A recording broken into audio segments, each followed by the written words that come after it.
Hello दोस्तों, नमस्कार। मैं दीवानसी।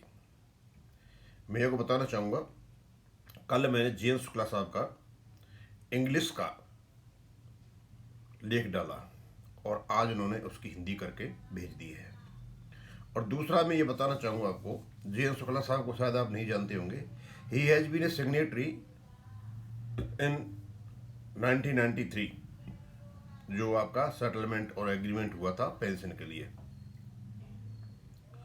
और शुक्ला जी हमेशा ही अपडेशन ऑन आरबीआई लाइन की बात करते हैं और अब तो ये बात सुप्रीम कोर्ट में भी आ चुकी है। यानी दोनों प्रकार से हमारा अपडेशन है।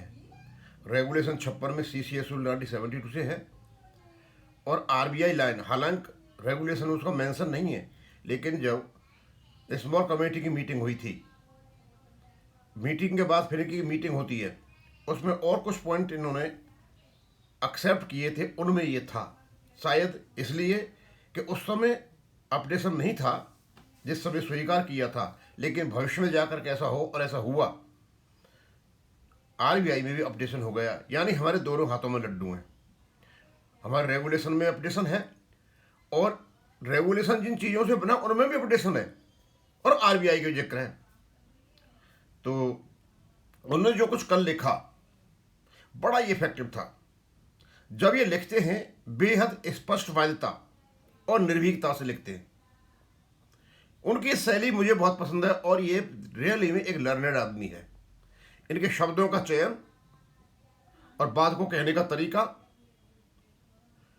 लोकोक्ति और कहावत, मुहावरे जिस प्रकार यूज करते मेरी बात को स्पष्ट करने के लिए, मैं इनका रियल में कायल हूँ। आज उन्होंने हिंदी का वर्जन भेज दिया। मैं चाहता हूँ कि बहुत से लोग इंग्लिश में नहीं समझ पाए होंगे, उनके इस मतलब को समझें, और क्योंकि ये बहुत ज़रूरी है सभी के लिए। कहते हैं, अरे भाई, ये गपशप का अड्डा नहीं है, ये माननीय सर्वोच्च न्यायालय की बेंच नंबर 2 है। संयम बरतें, कड़ाई से मुद्दे तक रहें, रायता न फैलाएं। कहावत है, दूध का दरा छाछ भी फूंक फूंक कर पीता है। पेंशनर्स 100% डीए केस EIBRF के महामंत्री की कथित दगाबाजी से सर्वोच्च न्यायालय में हार गए। लोगों ने 21 वर्षों तक नुकसान उठाया, किसी ने साथ नहीं दिया। फोरम के निरंतर प्रयासों से BMS ने पहल किया और 100% डीए आगे से ठीक हुआ। हमें डर है ऐसा कुछ पेंशन अपडेशन के मामले में ना हो। सिंगला केस में किसी की चूक सर्वोच्च न्यायालय में हार का कारण बने। इस केस में अपीलेंट सिंगला के अलावा भी कुछ इम्प्लीडर हैं। उनमें से एक AIB पार्क का यूनिट है। केस का सारा दारोमदार केस अपीलेंट का होता है, लेकिन न्यायालय इम्प्लीडर को भी सुनता है। कोई जरूरी नहीं कि न्यायालय इम्प्लीडर की दलीलों को तवज्जो दे, फिर भी सबको सावधानी और सतर्कता बरतने की जरूरत की नज़रअंदाज नहीं करना चाहिए। कोई कल्पना कर सकता है कि AIB पार्क का एक बड़ा नेता सर्वोच्च न्यायालय में जीप फिसलना कहकर अपने वकील की बड़ी बकवासों पर पर्दा डाल सकता है। वकील ने जजेज को कन्विंस कर दिया गया है, फैसला हमारे पक्ष में होगा। सिंगला की मृत्यु के बाद उनके पैरोकारों ने कुछ किया ही नहीं। ये सुनना कोई भी जानकारी पेंशन इसे सर्वोक्त या नशे में किया गया प्रलाप कहेगा। इनका वकील भटकता रहा और ये कह रहे हैं कि मामले को जजेज को समझा दिया है। ये मनीष सिंघवी साहब की बात कर रहे हैं। जब उन्होंने फंड से इन्होंने जब उसका तर्क का शुरुआत किया था, अब तो सारे 8 लाख के 8 लाख पेंशन समझ गए कि इनकी शुरुआत गलत थी और फैसला इनके हक में होगा। जहाँ तक केस समझाने का मामला है, उसे तो अभी तक किसी ने समझा ही नहीं, और अगर किसी ने समझा है तो वह गुमनाम है। फैसला पक्ष में होगा या सिंगला के पैरोकारों ने कुछ किया, ऐसा बकवास खुद को महामान्वित करने से ज़्यादा कुछ नहीं है। यानी अपने को ग्लोरिफिकेशन कर रहे हैं, अपनी फीट सतवा रहे हैं। हमको पता है कि शुरू में जो बहस हुई थी 5 तारीख को, कहते हैं बिल्ली के भाग्य से छीका टूट गया। जज साहब ने रेगुलेशन पकड़ा दिया। अदृश्य शक्ति काम कर रही थी और इनका ये गप मारते हैं वहाँ जा करके। ये शायद मेरे ख्याल में ये अराइज के जो वाइस प्रेसिडेंट हैं या इनके उनकी बातें कर रहे हैं। आज कोर्ट रूम वेब पर है। वादी प्रतिवादी माननीय जजेस क्या कह रहे हैं वे कहीं से कोई भी देख सकता है। 5/2/2026 और 25/2/2026 को भी जो इम्प्लीडर वकीलों की तरफ से कहा गया उसे साफ सवाल उठ खड़ा हुआ है कि पेंशनर की तरफ से हैं या मेन रेस्पोंडेंट की, बैंकों और आईबीए की बी टीम है। बड़े स्पष्ट रूप से कह रहे हैं कि सारी चीज़ें दिखाई दे रही हैं कि कौन कहाँ पर कैसे है। आभास तो और ही कुछ हो रहा है। सर्वोच्च न्यायालय की बेंच कोई गपशप का अड्डा तो नहीं है जहाँ जीभ फिसलना नजरअंदाज हो सकता है। यह देश का सर्वोच्च न्यायालय है जहाँ जुबान फिसलने का गपशप के रूप में लेने की गुंजाइश नहीं होती है। यहाँ हुई चूक का सुधार नहीं होता और उससे पलटा भी नहीं जा सकता। अदालतों में जीभ फिसलने का खामियाजा पक्षकार को स्वयं भुगतना पड़ता है। संभवतः एआई पार के नेताओं को यह समझना शेष है।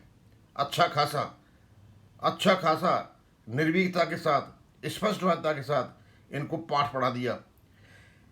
हमने कभी अपने पूर्व लेखों में लिखा है कि अमूमन हर वकील जानता है कि उसे अदालत में क्या बोलना है, लेकिन बहुत कम जानते हैं कि क्या नहीं बोलना है। यहाँ तो सब कुछ उल्टा हो गया। जो बोलना था वह बोला ही नहीं गया और जो नहीं बोलना था वही दोनों दिन बोला गया। अदालत में जुबान फिसलने के उन तथ्यों को खुलासे और स्वीकारोक्ति के रूप में लिया जाता है जिन्हें कई दबाने की कोशिश कर रहा होता है। अदालत में जिस तरह की व्यवस्था इसी इरादे से की है ताकि इसके माध्यम से दबे हुए तथ्य को उगलवाया जा सके। 5/2/26 को जिस तरह पेंशन फंड का विश्लेषण किया गया वह इम्प्लीडर के वकील का विषय ही नहीं था। ये तो आज आ बैल मुझे मार जैसा था। अगर फंड की बात मेन रेस्पोंडेंट उठाते भी हैं तो उनको अप्रासंगिक कहकर खारिज करना बिल्कुल तर्कसंगत होगा, क्योंकि पेंशन भुगतान या पेंशन अपडेशन का संबंध पेंशन फंड की वित्तीय स्थिति पर आधारित नहीं है। यह प्रावधानों से जुड़ा है और बाध्यकारी है। शायद समझ गए होंगे अच्छी तरह से। कुछ बातें हैं जो पहले फंड की बात हुई थी, इस बार भी मनीष सिंघवी साहब अपडेशन और इंक्रीमेंट में फर्क नहीं बता पाए थे। उसके बाद पेंशन भुगतान तथा वेतन रिवीजन के साथ पेंशन अपडेशन 29/10/1993 के पेंशन समझौते या पेंशन रेगुलेशन 1995 का नियमीय प्रावधान है। रूल्स बुक के अनुसार पेंशन अपडेशन एक हक है जिसे रेस्पोंडेंट्स जबरन नहीं ले सकते। मुझे मुद्दा पेंशन समझौते स्मॉल कमेटी के निर्णय में उल्लिखित आरबीआई लाइन पर पेंशन अपडेशन का स्वीकृति स्थिति को लेकर है, जो पेंशन लागू करते समय क्रियान्वयन हुआ लेकिन बाद के वेतन समझौतों के साथ नहीं किया गया। आरबीआई में पेंशन अपडेशन होने के बावजूद 29/10/1993 के समझौते से शामिल बैंकों ने पेंशन अपडेशन नहीं किया। जिस वकील की इतनी तैयारी न हो कि वह पे अपडेशन के लिए नहीं बल्कि पेंशन अपडेशन के लिए वहाँ खड़ा है, उसका महिमा मंडन करना कदाचित भोड़ा पर है। क्यों वहाँ हुआ था? क्यों पेंशन और पे दोनों अलग अलग हैं। बेसिक पे और बेसिक पेंशन ये दोनों अलग अलग हैं। वहाँ ये भी एक बात आई थी। विचारणीय मुद्दा बेसिक पे नहीं बेसिक पेंशन है। सवाल सालाना वृद्धि का भी नहीं है। सालाना वेतन वृद्धि वर्किंग बैंकर्मियों की होती है, पेंशनर्स की नहीं। पेंशनर्स की मांग वेतन रिवीजन के साथ आवधिक पेंशन अपडेशन की है और वेतन रिवीजन 5 साल में एक बार होता है। जाहिर है पेंशन 5 साल में होने वाले वेतन रिवीजन के साथ पेंशन अपडेशन की मांग कर रहे हैं। वास्तविक मुद्दे से भटकाव, जुबान की फिसलन थी या कुछ और। अब मैं आपको बता दूं, ये मेरे पास पूरे इंडिया से फ़ोन आ रहे हैं साहब, ये बेसिक पेंशन और बेसिक पे, एक अपडेशन और इंक्रीमेंट, यहाँ बहुत बड़ी गलती हुई है। पहले तो इंग्लिश में अब हिंदी में शुक्ला साहब ने बड़े ही स्पष्ट रूप से और निर्भीकता के साथ में समझा दिया गया, इस प्रकार की गलती कोर्ट में न हो। माननीय न्यायालय द्वारा मांगी गई 3 कालखंड की सूचनाओं से स्पष्ट हो चुका है कि सेवानिवृत्ति के समय तय बेसिक पेंशन यथावत है, कोई अपडेशन नहीं हुआ है। रिस्पोंडेंट ने इस वास्तविकता को नकारा भी नहीं है। यह स्वीकार्य स्थिति है। अपडेशन का प्रावधान है, यह स्थापित सत्य है। वेतन रिवीजन के साथ पेंशन अपडेशन होना भी एक स्वीकार्य स्थिति है, लागू भी किया जा चुका है, इसमें कोई दो राय नहीं है। 1/1/1986 से 31/10/1986 के बीच के पेंशनर की एक बार पेंशन अपडेट होने के बाद किसी का कोई अपडेशन नहीं हुआ। ये माननीय बेंच द्वारा मांगी गई जानकारी के आधार पर थी। आपको पता होना चाहिए। हाँ, इस चीज़ को मनीष सिंघवी जी समझा पाए कि एक बार जो पेंशन हुई थी उसका कभी भी अपडेशन नहीं हुआ है। जो वर्ड बोले थे, जो कह रहे जबान फिसल गई, जबान नहीं फिसलनी चाहिए। यानी हम जबान फिसलना ये मानते हैं कि उसमें पर्टिकुलर मुद्दे पर या पर्टिकुलर शब्दों पर, जैसे अपडेशन हुआ, इंक्रीमेंट हुआ, बेसिक पे, बेसिक पेंशन, उसमें क्लैरिटी नहीं थी, जबान फिसलना नहीं था, क्लैरिटी नहीं थी। यानी उनको प्रॉपर तरीके से जो एयरलाइज वाले हैं एयर पर वो ब्रीफ नहीं किया गया। अब कहते हैं वो इस तरह 1/1/1986 से आज तक सेवानिवृत्ति के समय जो बेसिक पेंशन बनी वो आज तक यथावत बनी हुई है। उस बेसिक पेंशन महंगाई भत्ता हर 6 महीने में बढ़ता या घटता है। संगला केस वेतन रिवीजन के साथ बेसिक पेंशन अपडेट होने के लेकर है। जहां तक 1/11/2022 से एक्स ग्रेशिया राशि का सवाल है, वह पेंशनर्स की वित्तीय दुर्दशा का संज्ञान लेते सरकार ने सार्वजनिक बैंकों के पेंशनर्स के लिए एक मुश्त राहत दिया है। पेंशन अपडेशन की मांग से एक्स ग्रेशिया राशि का कोई संबंध नहीं है और यह पेंशन समझौते और रेगुलेशंस 1995 में एक्स ग्रेशिया राशि का कोई प्रावधान नहीं है। यह न पेंशन की मांग थी और न यह पेंशन अपडेशन का कोई विकल्प है। उम्मीद करता हूं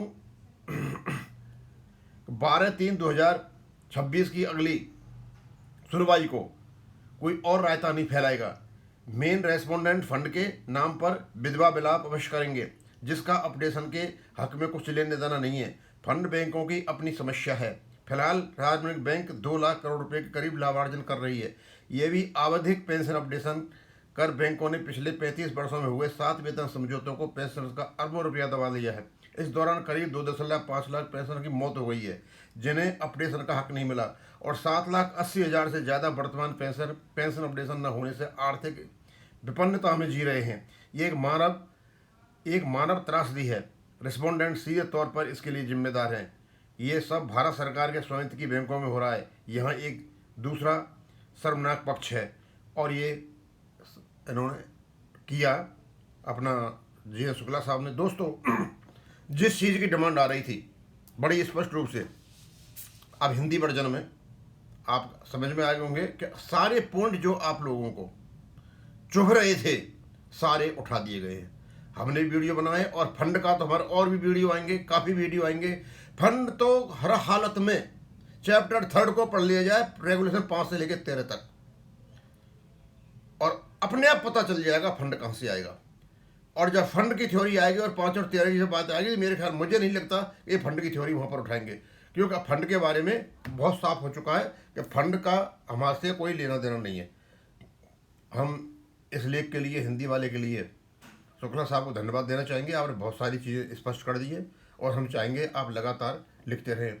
आपका और पाटनी साहब का और मेरे पास और भी XGM यूको बैंक का लेख पड़ा हुआ है, उसको भी मैं बाद में डालूंगा। थैंक यू, धन्यवाद।